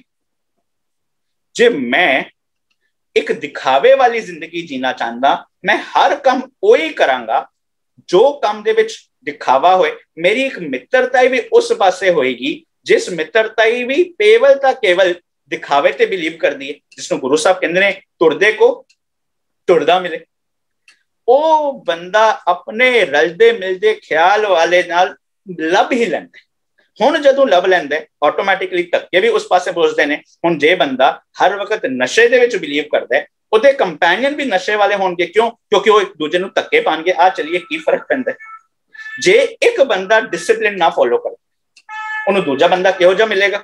ਇਹੋ ਜਿਹਾ ਹੀ ਬੰਦਾ ਮਿਲੇਗਾ ਜਿਹੜਾ ਦੂਜਾ ਬੰਦਾ के तेनू डिसिप्लिन क्यों फॉलो करना है, वो देख उसने डिसिप्लिन फॉलो किया, उसका कुछ भला हुआ, नहीं हुआ ना तो तू भी मत कर। हुण बंदे नू इहो जे बंदे बड़े चंगे लगदे ने, पर क्योंकि ओ वाली सुलही दी सोच ने की करदे पई सी, जिन रचिया। हुण ओ सुलही वाली सोच मेरी रचना करदी पई सी, जिन रचिया ते दीना ताक ओही मैनू धक्के दिंदे पई सी होर नेगेटिविटी वाले पासे। पर जदों ओ ज्ञान दा कुठार आके वजिया, मैं वो निमरता दे विच आ गया। हुण फिर दोबारा वही कुदरती नियम वापरना है, birds of the same feather flock together. हुण फिर दोबारा मैं वही सोच, हुण जिहड़ी सोच डिस्ट्रक्टिव सी ओ इकट्ठी होंदी पई सी। फर्क है कि हुण कंस्ट्रक्टिव सोच होएगी, हुण ओ इकट्ठी पएगी, हुण ओ धक्के देगी। और नहीं यार, ए दुनिया दे लोग गलत काम करदे, मैनू बाहरी तौर ते नजर आंदा पे बड़े सुखी ने, सुखी होण उन्हां दे सुख उन्हां नूं मुबारक। मैनू सुख मिलदा कि मैं चैन नाल सो सकदा, मैनू सुख इस विच मिलदा कि मैं शीशे दे विच देख के अपनी अखां दे विच अखां पा सकदा। मैनू ओ सुख चाहिदा है, ओ सुख वर्गा दूजा कोई सुख नहीं, भावें दुनिया जो मर्जी कहे। हुण उहनूं इहो जे बंदे इकट्ठे मिलणगे, हुण ओ धक्के देणगे।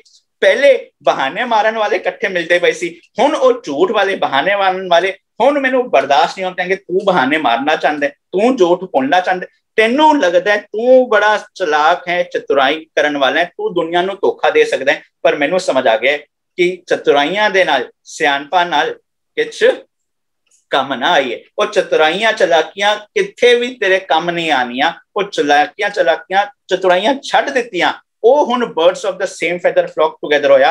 हुण ओ चंगी सोच ने की करना है, जिन रचिया मेरी एक नवी सिरजना करनी है। हुण जो मेरी एक नवी सिरजना हो गई, जिसनों कहंदे ने सतगुर के जन्मे गवन मिटाया। जदों ओ सच्चे ज्ञान नाल मेरा जन्म हो गया, हुण फिर धक्के पैणगे, पर हुण धक्के पैणगे चज दा काम करन लई। हुण मैनू पता है, पता की लगेगा, मैनू पता लग गया। जद तक मैं सुलही वाले ख्याल नाल जींदा पिया सी ना, नतीजा पता की हो रहा सी? अखीरले बंद विच कहंदे ने पुत्र मीत धन किछू ना रहे हो। मैनू यह पता लग गया, जो मैं ए कोई बाहरली पुत्र दे मीत दे धन दे गल नहीं करते पे।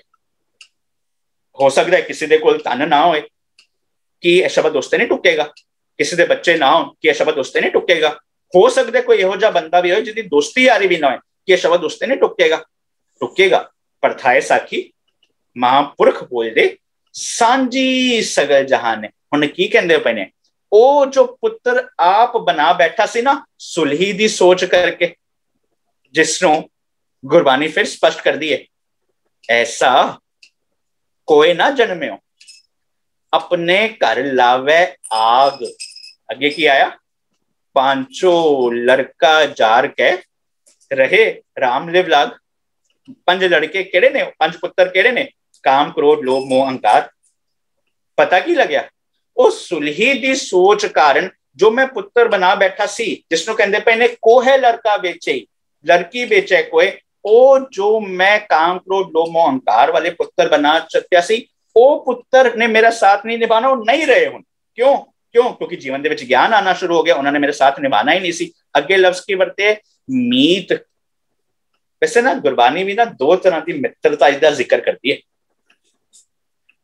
एक पासे गुरबानी स्पष्ट कर दी है मनमुखा केरी दोस्ती, माया का संबंध। अस्से बिना तो दुनिया दे विच मेजोरिटी दोस्ती मित्रताई यारियां पांदे आ ना, ਉਹਦੇ अंदर माया का संबंध ही होता है। किवें ਅਸੀਂ ਇਹ ਲੱਭਦੇ ਆ, ਇਹ ਬੰਦਾ ਨਾ केवल मेरे काम ਲਈ ਆ ਜਾਏ, जो लगे ना मेरे काम आएगा ਉਹਦੇ ਨਾਲ दोस्ती बरकरार, जो लगे मेरे काम नहीं आएगा। अगे गुरु साहब कहते ने ये जो दोस्ती मनमुख वाली सोच करके है ना, गुरु साहब कहते ने मनमुखा केरी दोस्ती माया का संबंध होएगा कि वेखदियां ही भज जान कदे ना पायन बंद। हुण ए वाली जिहड़ी दोस्ती है ना, इस दोस्ती ने भी ना लंबा समा तेरा साथ नहीं निभा। पर गुरु साहब एक दूजी दोस्ती का भी जिक्र करते हैं, गुरु साहब कहते ने गुरमुख सो कर दोस्ती सतगुर सो लाए चित। एक पासे कहता मनमुखा की दोस्ती माया का संबंध, एक पासे कहता गुरमुख सो कर दोस्ती सतगुर सो लाए चित। बल्कि गुरु साहब ने इत्थे तक कह दिता सतगुर मित मेरा बाल सखाई। जेड़े बंदियां दे बचपन दे दोस्त हुंदे ने ना, वो उस बंदे बारे हर चीज जानते ने। बाकी किसी नूं उसके जीवन दे सच बारे पता होए ना होए, उस बचपन दे दोस्त नूं सब पता आंदा है। गुरु साहब कहंदे पे ने वो सच्चा ज्ञान वो गुर इवें है कि जिवें मेरा बचपन दा दोस्त होए। इसी करके ते क्या कोज गल जी कीचे सतगुर पास जो तेरी दिल दियां गल्लां ने ना, वो आके कर ले ज्ञान देना गुरु देना। गुरु तेनू सही राह दसेगा। पर जदों पता लग्या ओ मैं सुलही वाली सोच ते सी, मैं मनमुखा करी दोस्ती ते सी, उसने मेरा साथ नहीं निभाया, वो संग रहा ही नहीं कि चुना रहे हो। पर जदों वो कुठारा आके वजया ज्ञान दा, जदों खाक बंद गया, निमरता आ गई, केड़ी दोस्ती बन गई? ओ वाली दोस्ती सज्जन सही नाल मैं चल दिया नाल चरण, ओ दोस्ती बन गई। ओ गुनाह नाल सांझ पैगी, ओ मैं अपने पैरों ते खड़ा हो गया। वो हर वक्त उन्होंने मेरा साथ नहीं माने। अगे की आया पुत्र मीत धन। हुण गुरु साहब ने स्पष्ट किया ना, काचा धन संचय मूर्ख गवार। तेनू लगता पाया ना जो तू कच्चियां कच्चियां सोच कट्ठियां कर बैठा तू बड़ा सियाना है। गुरु कहता पाया काचा धन संचय मूर्ख गवार। पर देखो जिवें गुरु ने तरस किया ना मेरे ते, मैं रहमत की। जदों एक दोस्ती का जिक्र किया सी मनमुखा की दोस्ती माया का संबंध, पर दूजा पासा भी दसता सी गुरमुख सोकर दोस्ती सतगुर से लाए चित। हुण इत्थे भी दसता, एक पासे कहता ना काचा धन संचय मूर्ख गवार, हुण दूजे पासे कहंदे पे ने साचा धन गुरमती पाए। जदों तू गुरु दी मत ले ली ते तेरे जीवन विच ओ सच्चा धन आ जाएगा जिसनों कहंदे पे ने पिऊ दा देका खोल डिठा खजाना ता मेरे मन भया निधाना। रतन लाल ताका कछु न मोल परे भंडार अखूत अतोल। पता की कर खावें खर्चे रल मिल पाई टोट ना आवे वध दो जाई। वो दुनिया दा धन खर्चो ते खत्म होंदा है। इहो जा धन है कि जेड़ा वधदा जाएगा, जिन्ना तू खावेंगा जिन्ना तू खर्चेगा। पर एक शर्त लाई सी ना, प्यू दा दे का खोल डिठा खजाना, ता एक कंडीशन सी बॉस, वो खजाना खोल ते सही, ता वो खजाने बारे तेनू पता लगेगा ना। तू ते कहानियां विच इतना उलझिया रह गया, इन्ना उलझिया रह गया कि तू उस खजाने तक जा ही ना सकिया। तू इन्ना डरिया रहा कि वो खजाना मैनू समझ नहीं आना। वो गुरु कहंदा पे ओ भलिया पुरखा तेनू हर चीज समझ आनी है, तू मन ते जा। पर अज जदों मैनू पता लग्या वो सुलही दी सोच कारण जो मेरे पुत्र सी मीत सी धन सी उन्होंने साथ नहीं निभाना सी। इस करके मेरे को असल सच संतत वो सच रूपी पुत्र आया, वो असल मित्र आया, वो साचा धन आया। ते होएगा कि अखीरले बंद विच कहंदे ने समझ आ गई पुत्र मीत धन किछू ना रहे हो सो छोड़ गया सब भाई साक कहो नानक तिस प्रभ बलिहारी। मैं किवें बलिहारने ना जावां, किवें वारने ना जावां। पर एक चीज चेता रखियो, बंदा बलिहारने भी तद जाएगा, वारने भी पता कद जाएगा, जदों अपना बल ओ हार जाए। ओ सच तू बलिहारी ता जाएगा जदों वो अपनी मत वाला जेड़ा बल है ना वो हार जाए। जे अपनी मत वाला बल लेके जिंदगी जिएगा तो बंधन पे रहेंगे। पर जदों अपनी बल छड़ के वो सच दे बल ते खड़ा हो गया, फिर बल छुट जो बल हुआ बंधन छुटे। फिर तेरे जीवन दे विच जो बल आएगा ना, तेरे बंधन टुट जाएंगे। फिर तू असल दे विच वारने जाएगा, असल दे विच बलिहारने जाएगा। जिसनों कहंदे पए ने कहो नानक तिस प्रभ बलिहारी जिन जन का कीनो पूरन वाक। वाक दा भाव हुंदा है बोल। हुण जो तेरे बोल ने, जो तेरी अरदास है ना सुलही ते नारायण राख, हुण ए जो तेरी बोल है ना, जो तेरे वाक ने, ए सुपरफिशियल नहीं ने। जिन्ना अंदर कूड़ वरते सच ना भावें वाले नहीं ने, जिन मन होर मुख होर से कांडे कच्चियां वाले नहीं ने। तेरे दिलों ਇਹ ਪੁਕਾਰ ਨਿਕਲਦੀ ਪਈ ਹੈ, ਹੁਣ ਤੇਰਾ ਵਾਕ ਤੇ ਗੁਰੂ ਦਾ ਵਾਕ ਹੁਣ ਸਾਂਝਾ ਹੋਣਾ ਸ਼ੁਰੂ ਹੋ ਜਾਏਗਾ, ਕਿਉਂਕਿ ਗੁਰੂ ਦੇ ਬੋਲ ਤੇਰੇ ਜ਼ਿੰਦਗੀ ਦੇ ਵਿੱਚ ਨਜ਼ਰ ਆਣੇ ਸ਼ੁਰੂ ਹੋ ਜਾਣਗੇ, ਜਿਸਨੂੰ ਕਹਿੰਦੇ ਪਏ ਨੇ ਨਾ ਗੁਰਵਾਕ ਨਿਰਮਲ, ਸਦਾ ਚਾਨਣ ਨਿਤ ਸਾਚ ਤੀਰਥ ਮਜਨਾ। ਉਹ ਗੁਰੂ ਦਾ ਵਾਕ ਹੈ, ਉਹ ਮੈਨੂੰ ਨਿਰਮਲ ਕਰਦਾ ਹੈ ਉਸੇ ਢੰਗ ਨਾਲ ਜੋ ਮੇਰਾ ਵਾਕ ਹੈ, ਮੇਰੇ ਬੋਲ ਨੇ, ਮੇਰਾ ਕਮਿਟਮੈਂਟ ਹੈ, ਮੇਰੀ ਅਰਦਾਸ ਹੈ, ਉਹ ਬਾਹਰਲੀ ਤੌਰ ਤੇ ਸੁਪਰਫਿਸ਼ਲ ਨਹੀਂ ਹੈ, ਉਹ ਹਿਪੋਕ੍ਰਿਟ ਨਹੀਂ ਹੈ। ਹੁਣ ਦਿਲੋਂ ਮੁਹੱਬਤ ਜਿਨ ਸਹੀ ਸੱਚਿਆ ਤੱਕ ਪਹੁੰਚ ਚੁੱਕਿਆ, ਹੁਣ ਨਤੀਜਾ ਉਹਦਾ ਕੀ ਨਿਕਲੇਗਾ?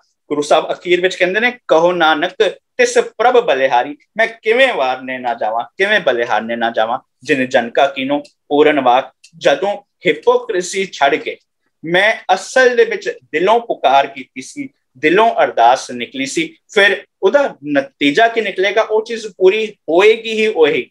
ਉਹ ਇੱਕ ਗਾਰੰਟੀ ਦਿੰਦੇ ਪਏ ਨੇ ਗੁਰੂ ਸਾਹਿਬ, ਔਖੀ ਘੜੀ ਨਾ ਦੇਖਣ ਦੇਈ, ਤੇਰੀ ਜੀਵਨ ਦੇ ਵਿੱਚ ਔਖੀ ਘੜੀ ਆਣੀ ਹੀ ਨਹੀਂ ਹੈ। ਇਸ ਕਰਕੇ ਗੁਰੂ ਸਾਹਿਬ ਅਗਲੇ ਸ਼ਬਦ ਵਿੱਚ ਸਾਨੂੰ ਸਮਝਾਉਂਦੇ ਪਏ ਨੇ, ਪੂਰੇ ਗੁਰ ਕੀ ਪੂਰੀ ਸੇਵ, ਆਪੇ ਆਪ ਵਰਤੈ ਸੁਆਮੀ, ਕਾਰਜ ਰਾਸ ਕੀਆ ਗੁਰਦੇਵ। ਹੁਣ ਮੇਰੀ ਜ਼ਿੰਦਗੀ ਦਾ ਕਾਰਜ ਰਾਸ ਹੋਣਾ ਸ਼ੁਰੂ ਹੋ ਗਿਆ। ਕਾਰਜ ਕੀ ਸੀ? ਭਈ ਪ੍ਰਾਪਤ ਮਾਨੁਖ ਦੇ ਹੁਰੀਆ, ਗੋਬਿੰਦ ਮਿਲਨ ਕੀ ਇਹ ਤੇਰੀ ਬਰੀਆ। ਹੁਣ ਇਹ ਮੇਰਾ ਕਾਰਜ ਸੀ।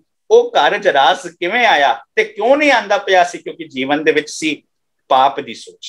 ਪਰ ਗੁਰੂ ਅਰਜਨ ਸਾਹਿਬ ਨੇ ਅਗਲੇ ਸ਼ਬਦ ਵਿੱਚ ਇਸ ਨੂੰ ਖੋਲ ਕੇ ਬਿਆਨ ਕਰਤਾ ਸੀ। ਗੁਰੂ ਸਾਹਿਬ ਨੇ ਕਿਹਾ ਸੀ, ਤਾਪ ਪਾਪ ਤੇ ਰਾਖੇ ਆਪ। ਉਹ ਤਾਪ ਤੋਂ, ਉਹ ਪਾਪ ਦੀ ਸੋਚ ਤੋਂ ਹੁਣ ਮੇਰੀ ਰੱਖਿਆ ਹੋ ਗਈ ਹੈ, ਜਿਸ ਨੂੰ ਅੱਜ ਦੇ ਸ਼ਬਦ ਵਿੱਚ ਕਿਹਾ ਸੀ ਕਿ ਸੁਲਹੀ ਤੇ ਨਾਰਾਇਣ ਰਾਖ। ਨਤੀਜਾ ਕੀ ਨਿਕਲਣਾ? ਉਹ ਸੁਲਹੀ ਕੀ ਸੀ? ਤਾਪ ਤੇ ਪਾਪ। ਕਹਿੰਦੇ ਪਏ ਨੇ, ਤਾਪ ਪਾਪ ਤੇ ਰਾਖੇ ਆਪ, ਸ਼ੀਤਲ ਪਏ ਗੁਰ ਚਰਨੀ ਲਾਗੇ, ਰਾਮ ਨਾਮ ਹਿਰਦੈ ਮੈਂ ਜਾਪ। ਹੁਣ ਜੀਵਨ ਦੇ ਵਿੱਚ ਉਹ ਇੱਕ ਸ਼ੀਤਲਤਾ ਆ ਜਾਏਗੀ, ਜੋ ਸ਼ੀਤਲਤਾ ਸਾਨੂੰ ਆਪਣੀ ਮੰਜ਼ਿਲ ਤੱਕ ਪਹੁੰਚਾਉਣ ਲਈ ਮਦਦ ਕਰੇਗੀ। ਮੈਂ ਸੁਲਹੀ ਦੇ ਕਾਰਨ, ਉਹ ਕੰਨਿਆ ਦੇ ਕਾਰਨ ਪੇਨ ਸਫਰਿੰਗ ਤੋਂ ਉੱਚੇ ਉੱਠ ਕੇ ਇੱਕ ਚੱਜ ਦੀ ਜ਼ਿੰਦਗੀ ਜੀ ਸਕਾਂਗਾ। ਭਲਿਓ ਚੇਤਾ ਰੱਖਿਓ, ਅਸੀਂ ਅੱਜ ਜਿਸ ਅੰਦਾਜ਼ ਦੇ ਵਿੱਚ ਜ਼ਿੰਦਗੀ ਜੀਂਦੇ ਹਾਂ, ਜੋ ਸਟਾਈਲ ਦੇ ਨਾਲ ਜ਼ਿੰਦਗੀ ਜੀਂਦੇ ਹਾਂ, ਜੋ ਸਾਡੀ ਉੱਠਣੀ ਬੈਠਣੀ ਹੈ, ਉਹ ਸਮੇਂ ਦੇ ਨਾਲ ਬਦਲੀ ਹੈ ਤੇ ਬਦਲਣਾ ਵੀ ਜ਼ਰੂਰੀ ਹੈ। ਜੇ ਅਸੀਂ ਸੁੱਤੇ ਰਹੀਏ ਜ਼ਿੰਦਗੀ ਦੀ ਰਾਹ ਤੇ, ਜ਼ਿੰਦਗੀ ਤੇ ਪੈਂਡੇ ਤੇ ਬਿਨਾਂ ਚੱਲਿਆ ਸੁੱਤੇ ਰਹਿਆ, ਕਦਮਾਂ ਦੇ ਨਿਸ਼ਾਨ ਨਹੀਂ ਪੈ ਸਕਦੇ। ਜਿਹੜਾ ਸਮਾਜ ਸੁੱਤਿਆ ਰਿਹਾ, ਪਿਛੜਿਆ ਰਿਹਾ, ਉਹ ਪੁਰਾਣੀ ਸੋਚਾਂ ਤੱਕ ਖੜਾ ਰਿਹਾ, ਉਹ ਜ਼ਿੰਦਗੀ ਦੇ ਪੈਂਡੇ ਤੇ, ਜ਼ਿੰਦਗੀ ਦੇ ਰਾਹ ਤੇ ਆਪਣੇ ਕਦਮਾਂ ਦੇ ਨਿਸ਼ਾਨ ਨਹੀਂ ਛੱਡ ਸਕੇਗਾ। ਉਹ ਕਿਸੇ ਲਈ ਚਾਨਣ ਨਹੀਂ ਦੇ ਸਕੇਗਾ। ਸਾਡੀ ਮੁਸ਼ਕਲ ਇੱਥੇ ਆਣ ਖਲੋਤੀ ਹੈ ਕਿ ਅਸੀਂ ਉਹ ਪੁਰਾਣੀਆਂ ਗੱਲਾਂ ਨੂੰ ਲੈ ਕੇ, ਪੁਰਾਣੀ ਸੋਚਾਂ ਤੋਂ ਲੈ ਕੇ ਅੰਧ ਵਿਸ਼ਵਾਸਾਂ ਦੇ ਨਾਲ ਆਪਣੀ ਅੱਜ ਦੀ ਸਮੱਸਿਆਵਾਂ ਦਾ ਹੱਲ ਕਰਨਾ ਚਾਹ ਰਹੇ ਹਾਂ। ਕਦੀ ਨਹੀਂ। ਅੱਜ ਦੀ ਸਮੱਸਿਆਵਾਂ ਨਵੇਕਲੇ ਯਤਨ, ਅੱਜ ਦੀ ਸਮੱਸਿਆਵਾਂ ਗਿਆਨ, ਅੱਜ ਦੀ ਸਮੱਸਿਆਵਾਂ ਉਹ ਅੰਧ ਵਿਸ਼ਵਾਸਾਂ ਤੋਂ, ਉਹ ਧਾਰਮਿਕ ਫਤਵਿਆਂ ਤੋਂ, ਉਹ ਧਾਰਮੀ ਆਗੂ ਦੇ ਦੱਸੇ ਹੋਏ ਬੋਲਾਂ ਤੋਂ ਉੱਚੇ ਉੱਠ ਕੇ, ਉਹ ਸਦੀਆਂ ਤੋਂ ਚਲਦੀ ਆ ਰਹੀ ਸੋਚ ਤੋਂ ਅੱਗੇ ਵੱਧ ਕੇ ਗੁਰੂ ਜੋ ਕਹਿੰਦਾ ਪਿਆ ਉਸ ਨੂੰ ਆਪਣਾ ਗਾਡੀ ਰਾਹ। ਗਾਡੀ ਰਾਹ ਦਾ ਮਤਲਬ ਤੈਨੂੰ ਕੋਈ ਨਵਾਂ ਰਾਹ ਬਣਾਉਣ ਦੀ ਲੋੜ ਨਹੀਂ, ਇੱਕ ਰਾਹ ਬਣ ਚੁੱਕਿਆ। ਉਸ ਰਾਹ ਤੇ ਚੱਲਣਾ ਬੜਾ ਸੌਖਾ ਹੋ ਜਾਂਦਾ ਹੈ। ਉਸ ਰਾਹ ਤੇ ਜਦੋਂ ਤੂੰ ਚੱਲਣਾ ਸ਼ੁਰੂ ਕਰੇਂਗਾ ਨਾ, ਜੋ ਤੇਰੇ ਅੱਜ ਦੇ ਅਜੋਕੇ ਮਸਲੇ ਨੇ, ਉਹਨਾਂ ਦਾ ਹੱਲ ਤੂੰ ਉਹਨਾਂ ਅੰਧ ਵਿਸ਼ਵਾਸਾਂ ਤੋਂ ਲੱਭਣ ਨਹੀਂ ਜਾਂਦਾ। ਤੂੰ ਉਹਨਾਂ ਅਜੋਕੇ ਮਸਲਿਆਂ ਦਾ ਹੱਲ ਕਿਵੇਂ ਪਾਏਂਗਾ? ਗੁਰੂ ਸਾਹਿਬ ਨੇ ਕਿਹਾ ਨਾ, ਇਤ ਮਾਰਗ ਚੱਲੇ ਭਾਈ ਅੜੇ, ਗੁਰ ਕਹੇ ਸੁਕਾਰ ਕਮਾਈ ਜੀਓ। ਲੋੜ ਕੀ ਹੈ? त्यागै मन की मतरी, विसारे दूजा पाओ जियो। ਉਹ ਜਦੋਂ ਤੂੰ ਇਸ ਰਾਹ ਤੇ ਚੱਲ ਗਿਆ ਜਿਸ ਤੇ ਜੋ ਤੂੰ ਅੰਧ ਵਿਸ਼ਵਾਸੀ ਰਾਹ ਤੇ ਚੱਲਦਾ ਪਿਆ ਸੀ, ਉਹ ਆਪਣੀ ਮਨ ਕੀ ਮਤ ਛੱਡ ਦਿੱਤੀ। ਗੁਰੂ ਅੱਜ ਸਾਨੂੰ ਭਰੋਸਾ ਦਿਵਾਉਂਦਾ ਪਿਆ, ਇਤ ਮਾਰਗ ਚੱਲੇ ਭਾਈ ਅੜੇ, ਗੁਰ ਕਹੇ ਸੁਕਾਰ ਕਮਾਏ ਜਿਓ, त्यागै मन की मतरी, विसारे दूजा पाओ जियो। नतीजा की निकलेगा? इਉਂ पावे हर दसावड़ा। ਤੈਨੂੰ ਉਹ ਰੱਬੀ ਸਮਝ ਪੈ ਜਾਏਗੀ, ਤੈਨੂੰ ਉਹ ਸਿੱਖਿਆ ਤੇਰੇ ਜੀਵਨ ਵਿੱਚ ਆ ਜਾਏਗੀ। ਇਉਂ ਭਾਵੇਂ ਹਰ ਦਰਸਾਵੜਾ ਨਾ ਲੱਗੇ ਤੱਤੀ ਵਾਓ ਜਿਓ। ਹੁਣ ਤੇਰੇ ਜੀਵਨ ਦੇ ਵਿੱਚ ਉਹ ਤੱਤੀਆਂ ਹਵਾਵਾਂ ਦਾ कोई असर नहीं रहना, उस सुली का कोई इंपैक्ट नहीं रहना। तेरा जीवन किवें दा बन जाएगा जिसनों असी आरंभता की सी, गोबिंद गोबिंद गोबिंदमई। उस गोबिंद नूं समझ के, उस गोबिंद नूं चेते विच रख के, जिन्हों कहंदे पे ने जप गोबिंद, उसनूं समझ के, उस गोबिंद नूं समझ के मेरे जीवन दे विच गोबिंद गोबिंद गोबिंदमई वाला आनंद आ जाएगा। जो गुरु अर्जन साहब का शब्द साडे जीवन दे विच एक बड़ा ही प्यारा उपदेश सानू एक जीवन दे विच गाड़ी राह दसदा पे, उस राह ते असीं सारे चल सकीए। जो अर्थ समझ आए ने तुहाडे नाल साझे करन दी कोशिश कीती है। होईयां गलतियां दी क्षमा। आप सब दे प्यार एकाग्रता दा बहुत बहुत धन्यवाद। फतेह बुलाओ जी। वाहिगुरू जी का खालसा, वाहिगुरू जी की फतेह।